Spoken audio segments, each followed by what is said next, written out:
A gente começa, então, falando das profissões que antigamente eram ocupadas somente por homens ou que tinham pouquíssimas mulheres na área.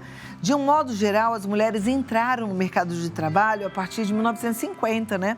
E foram conquistando pouco a pouco mais espaço. E aí vieram também cargos e posições importantes que influenciam na sociedade. As construções sociais desencorajavam meninas a seguirem o caminho que quisessem. Você deve lembrar disso. Algumas meninas ouviram, isso não é profissão para mulher, né? Felizmente agora isso mudou e a gente tem muitas mulheres em profissões que antes eram ocupadas por homens. E então a gente começa essa conversa trazendo para você as possibilidades de mudanças, futuros desafios com a advogada, palestrante, colunista, minha amiga Ana Bernal. Seja bem-vinda, doutora querida. Obrigada, Claudinha. Muito obrigada pelo convite. Obrigada Sempre uma honra aqui. estar com você. Aí é uma honra estar ao seu lado, sentar ao seu lado e beber dessa fonte de sabedoria aqui, ó, de pertinho. Que coisa boa. Estamos aqui só para acrescentar algumas questões que ainda tem pessoas que têm dificuldade ou ainda têm alguma dúvida, então é importante esse bate-papo.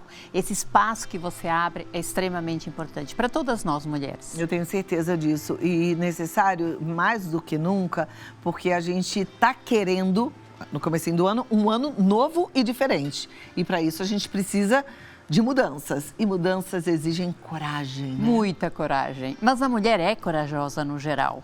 Você estava falando agora no início da tua fala sobre as profissões que anteriormente eram estigmatizadas, masculinizadas. A maioria delas eram tidas como profissões de homem.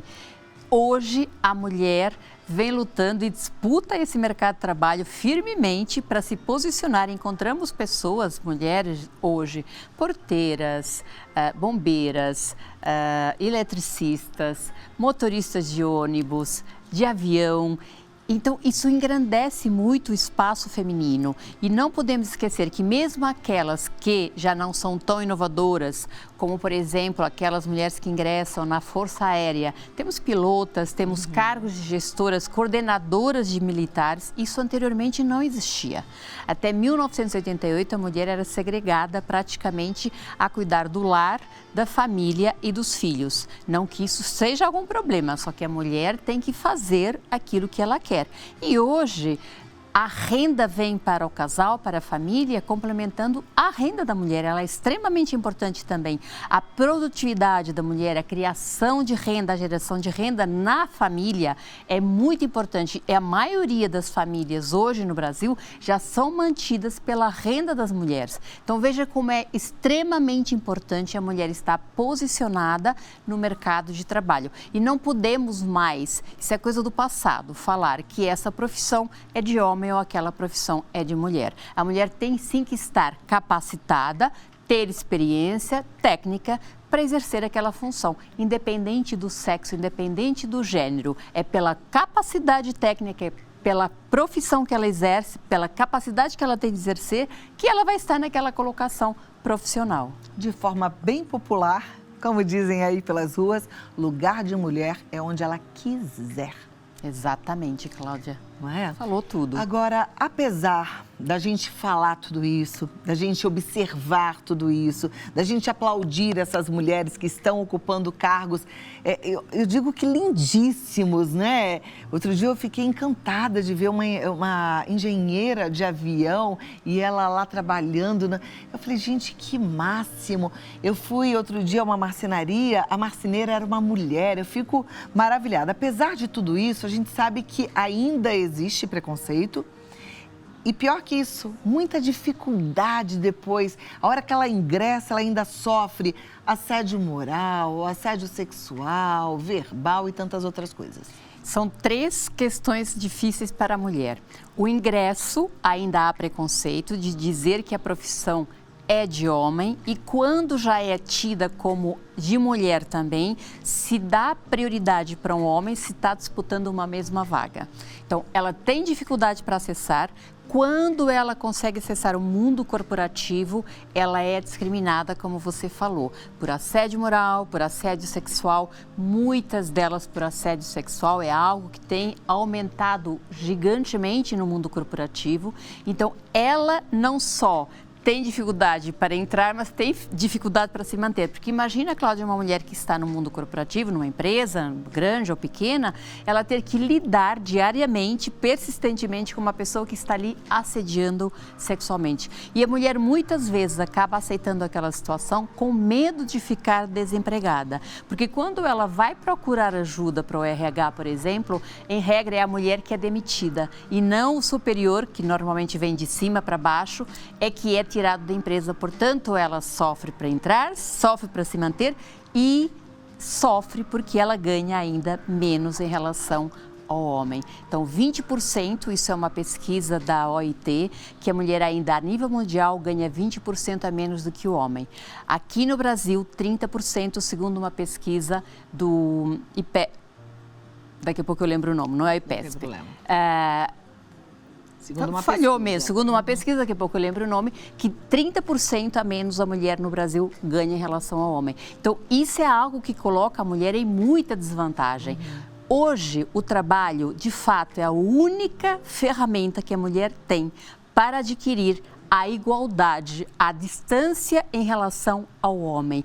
Essa equidade que tanto ela quer, ela só vai realmente conseguir através do trabalho, diminuindo essa deficiência de acesso às empresas, diminuindo essa permanência, acabando com esse assédio e equiparando o salário da mulher em relação ao homem, desde que na mesma função e com a mesma capacidade técnica. Perfeito. Aí quando a gente fala de assédio, e é normal, a primeira coisa que vem na nossa cabeça é as mulheres em relação aos homens, né, sofrendo assédio sexual, que infelizmente acontece muito. Mas existe o assédio moral das próprias colegas, das outras mulheres. Eu vejo, assim, em várias situações, já trabalhei em outros lugares, mulher que chega a um patamar mais alto, as coleguinhas de baixo falam assim, deve ter tido um caso com o chefe. É muito comum. É muito triste isso. As mulheres são muito desunidas. São. Eu acho que já está mudando um pouco, Cláudia, mesmo porque nós fazemos há muito tempo campanhas. Eu falo nós, grupos como o nosso e como outros tantos que existem, as mulheres já estão mais aptas a receber a outra mulher, elas já são mais receptivas, mais colaborativas com a outra mulher.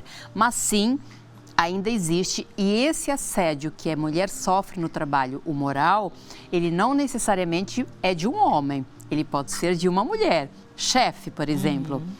Então, o assédio moral pode vir de uma mulher também, já o sexual não, normalmente vem de um homem. Muito embora também já haja de mulher para mulher. Então, existe sim essa questão da mulher ainda não ter essa capacidade de entender que a mulher não é uma concorrente, ela precisa de sororidade. Entenda a mulher como você. As suas dificuldades são as minhas, Cláudia. Exatamente. Não importa, você é mulher assim como eu, você tem as mesmas dificuldades. Claro que cada uma com a sua situação, mas todas nós. A mulher que está em casa nos assistindo, ela sabe das dificuldades que ela tem por ser mulher. Então, nós ainda temos uma luta diária. Apesar disso que você falou, que é grandioso você ver hoje mulheres em cargos que anteriormente eram só de homens. Claro que isso nos engrandece demais, mas sim, essa batalha ainda é diária, porque diariamente a mulher lhe é obstado esse direito de ela estar, como você bem disse, onde ela quiser. Exato. Agora, claro que tem segmentos de maior atração para um gênero ou para outro, né? Outro dia eu estava conversando com um rapaz que está fazendo moda e ele falou, na minha classe, que é grande, eu sou o único homem, né? Então, ainda a gente sabe que tem isso, né? Que tem até mesmo por conta de um gosto, do gênero. Fala, eu gosto de engenharia, o outro, eu gosto de moda, enfim. Mas está diminuindo, eu acho que o preconceito, né? Por exemplo, na área da força física e das exatas, como a matemática, esses cargos ainda são majoritariamente ocupados por homens. As mulheres ainda estão um pouco atrás nesse sentido, mas se você olhar para as faculdades de engenharia, você já vai ver um enorme número de mulheres. Então, esse equilíbrio já está quase chegando ali no 100% ou no 50%, como é hoje na advocacia. Mas, de fato, quando nós trabalhamos com essas duas áreas, então, são majoritariamente ocupadas por homens. Entretanto, não há nada que diga que o homem é mais capaz ou a mulher menos capaz ou vice-versa. É aptidão. O ser humano nasce com aptidões natas e cada um tem uma aptidão maior do que, ou não é por ser homem que ele tem mais aptidão ou por ser mulher, é a aptidão que você tem para fazer aquilo. Você gosta mais de fazer algumas coisas, assim como eu gosto mais de fazer outras. Isso não me distingue pelo gênero, e sim pela minha capacidade, pela minha aptidão. É isso que nós precisamos entender, deixar de estigmatizar certas profissões, barrando essa mulher, às vezes mulheres cheias de aptidão, cheias de capacidade, natas, ali com uma capacidade gigante de exercer aquilo, e não conseguem evoluir ou ingressar exclusivamente por ser mulher. É isso que nós precisamos derrubar. Então, a luta é grande, mas de fato, ainda que a passos lentos, isso já vem mudando, sim. Principalmente nas áreas que eram majoritariamente de homens, onde hoje você já vê o sexo feminino. Juridicamente, existe algum respaldo para que as empresas não possam agir dessa forma? Existe, sim. A OIT, que é a Organização Internacional dos Trabalhadores, ela proíbe, por exemplo, a diferença de tratamento, não só das mulheres, mas a diferença salarial. Isso é uma organização mundial, a nível mundial, que é proibido. Aqui no Brasil, a nossa Constituição, desde 1988, lá no artigo 5º, no artigo 7º, ela proíbe e dá equidade de gêneros, trata os gêneros, ou seja, mulher ou homem, da mesma forma, proibindo que a mulher seja não só tratada de forma desigual, mas principalmente que ela ganhe valor inferior. Ainda assim, com a nossa legislação, protegendo essa mulher, tem diversas empresas que usam mecanismos para pagar menos para a mulher. Mecanismos como, por exemplo, mas eu pago mais para esse homem porque ele está na empresa há mais tempo ou porque ele fez um curso a mais. E muitas vezes isso nem se observa. São mecanismos para maquiar aquela situação e continuar pagando menos para aquela mulher. Isso é lamentável. Era exatamente a pergunta que eu ia te fazer, porque eu falei, puxa vida, ainda há pouco você trouxe a informação de que as mulheres ganham menos que o homem. E existe lei para isso e as empresas não cumprem? Existe lei que proíbe, são condenadas na justiça. Então, quando a mulher consegue demonstrar para um juiz que, de fato, aquele ganho dela era reduzido em relação ao homem que ocupava o mesmo cargo com a mesma técnica, a empresa é condenada a comparar, ou seja, compensar todos esses anos de salário que ela teve diminuído em relação ao homem. Mas ainda assim, nós temos muitas empresas que cometem esse erro com a mulher. Inclusive, pensando nas domésticas, as mulheres, elas têm algumas questões, né? Que a gente tenta lutar para que tenha equidade, mas ainda não existe. Por exemplo, a mulher tem o bebê e acaba que ela fica com o bebê de licença maternidade, até porque ela amamenta, né? E o homem, ele acaba voltando antes para o mercado de trabalho. Agora, quando a mulher tem que voltar, às vezes é difícil, porque ela não tem com quem deixar e etc. O que a lei fala sobre isso? A licença maternidade, Claudine, ela é um direito assegurado a qualquer mulher que dá à luz. Qualquer mulher em qualquer profissão. A CLT é muito clara, todas as mulheres que entram na licença maternidade, então lá pelo 9º mês da gestação, até terminar a amamentação, que geralmente dá os 6 meses, há obrigatoriedade dessa empresa afastar essa mulher para que ela possa exercer o direito da amamentação, que só é dada à mulher. Depois de retornar ao trabalho, existe uma meia hora por dia para que essa mulher tenha oportunidade de continuar amamentando seu filho. E a mulher é que vai escolher se ela prefere entrar mais tarde, sair mais tarde ou mais cedo, ou ali no intervalo do almoço sair para amamentar o seu filho. Porque é dado, sim, como saúde, a amamentação para uma criança. Então, a legislação acompanha não só o direito da mãe em estar com seu filho, mas principalmente desse menor em continuar tendo ali uma alimentação que é muito mais saudável de qualquer outra, além do leite materno. Perfeito. Férias, feriado, isso normalmente é um problema para quem tem filhos e não tem com quem deixar. A lei fala alguma coisa sobre esse momento? Claudinha, eu brinco quando eu tinha filho pequeno, que eu falava assim, a escola dele entra de férias, eu não. E tinha o mesmo problema que a maioria das mulheres tem. De fato, a mulher tem direito a férias e quando ela tem criança pequena, ela pode pedir para a empresa coincidir as férias dela com as férias da criança.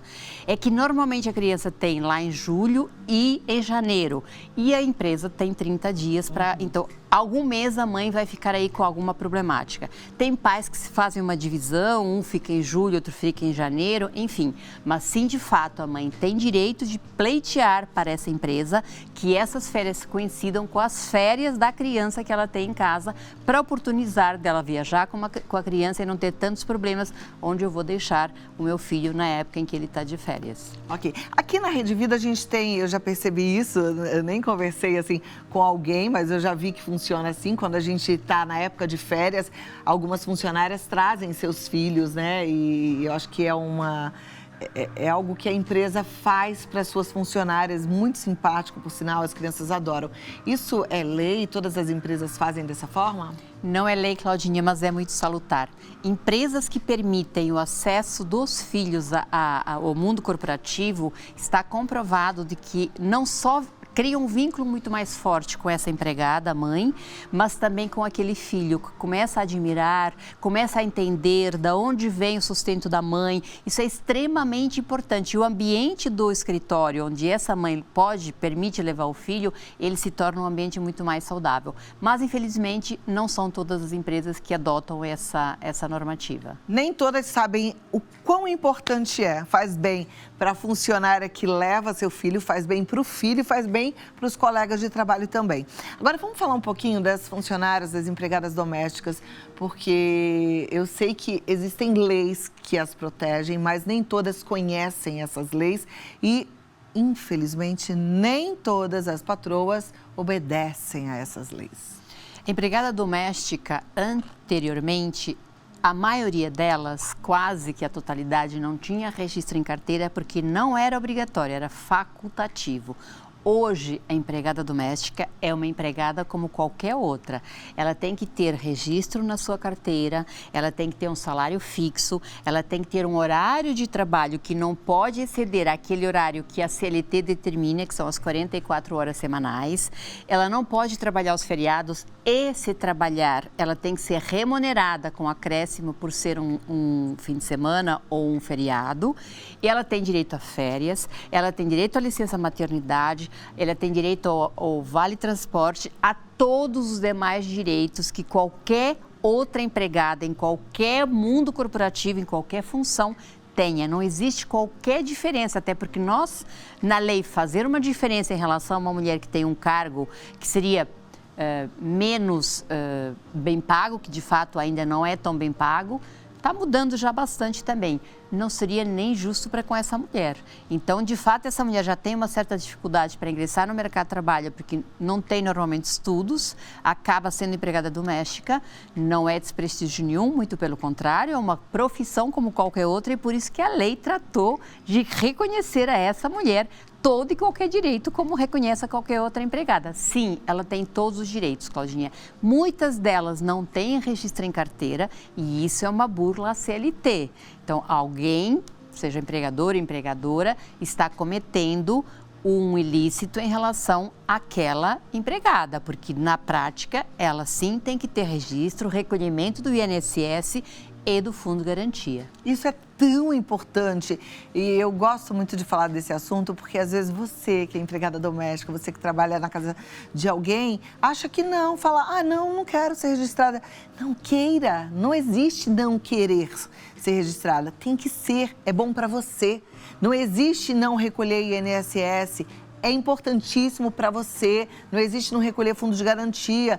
A gente pensa que parece que a vida ela é eterna, né? E que nunca a gente vai ficar velha, que nunca a gente vai precisar de nada. Mas a gente precisa pensar lá na frente, precisa ter aposentadoria. Sim, não só aposentadoria, Cláudia. Se essa mulher tiver um afastamento por doença, e isso pode acontecer com qualquer uma de nós, ela fica sem salário. Então, ela estando registrada, pode ingressar pelo INSS e receber pelo INSS. E a aposentadoria, que todas nós vamos ficar velhas, muito embora a gente não gostaria, mas todas queremos chegar lá. Porque a gente quer continuar vivendo, né? Exato. Então, vamos viver mais seguras, isso é muito importante. E como que essa mulher vai viver se ela não teve um registro, Cláudia? Chega lá nos 60 e poucos anos, não tem mais a mesma capacidade física de exercer a tal função, e aí ela vai viver como se ela não se preparou. Então, sim, exija o registro, porque é um direito seu. É uma trabalhadora como qualquer outra, Cláudia. Nós não podemos segregar dessa mulher o direito que ela tem em relação a qualquer outra empregada. Muito bom. Ana Bernal, doutora Ana Bernal acabou de lançar um livro maravilhoso. Deixa eu mostrar aqui. Claudinha, esse é seu, com todo amor e com todo carinho. Gente, mulher, direitos e desafios, da série O Limite do Amor. Ah, que lindo, lindo, lindo. Muito obrigada. Vou ler todo com muito carinho. Que maravilha a gente ter um livro assim, porque sabe que as coisas relacionadas ao direito pareciam muito difíceis para nós leigos, né? Tem aquela linguagem toda diferente. Então, esse livro aqui está numa linguagem, pelo que eu já percebi, acessível para a gente entender quais são os nossos direitos, para a gente entender um pouco a história da nossa luta, né? Porque isso tudo é muito importante. Sim, eu conto um pouquinho sobre a história da luta das mulheres, obviamente. Falo da legislação a que a mulher tem direito, por que ela tem direito, mas não adentro a questões técnicas, jurídicas. É uma leitura para todas as mulheres entenderem de forma muito prática. E esse livro também tem muito da sua pessoa, porque você é uma mulher inspiradora de verdade. Não só pelo apoio que você dá à nossa causa, que sempre nos abriu aqui um espaço gigante, e eu agradeço em nome de todas as voluntárias que te mandam um abraço enorme por esse espaço que você sempre abre, mas pela sua luta diária, porque isso na tua fala é nítido, o quão você é lutadora e o quão você se esforça para que nós mulheres tenhamos sim os mesmos direitos que os homens. Então, eu só tenho a te agradecer por ser uma mulher que nos representa e uma mulher que tem esse potencial público de representar outras mulheres. Então, nós nos vemos em você. A gente é que agradece a doutora Ana Bernal, de verdade, sem demagogia. Muito obrigada e principalmente pelo trabalho lindo que você faz no Limite do Amor. O Limite do Amor é um grupo, tem um Instagram, entra O Limite do Amor, segue. Se você passa por qualquer situação de violência doméstica, pode ser violência verbal, violência física, porque tudo é igual, tudo está enquadrado na Lei Maria da Penha, inclusive, né? Você pode até fazer contato com eles, com elas através de mensagens do telefone, porque tem as voluntárias lá para ajudar. Todas as voluntárias, todas as mulheres. Um beijo para todas vocês maravilhosas, tá bom? Doutora Ana Bernal, muito obrigada. Obrigada de coração. Volte rápido, o livro eu vou deixar aqui, ó, do ladinho do meu, em cima dele, que depois eu vou ler com muito carinho. Obrigada, tá bom? pelo convite. Esse livro a gente consegue comprar? Sim, nas plataformas deve estar já em todas as plataformas. É lá só no entrar Limite do lá. Amor a gente vai conseguir, né? Também. Então tá. Obrigada, Claudinha. Obrigada pelo teu trabalho. Obrigada, tudo de bom. Maravilhosa.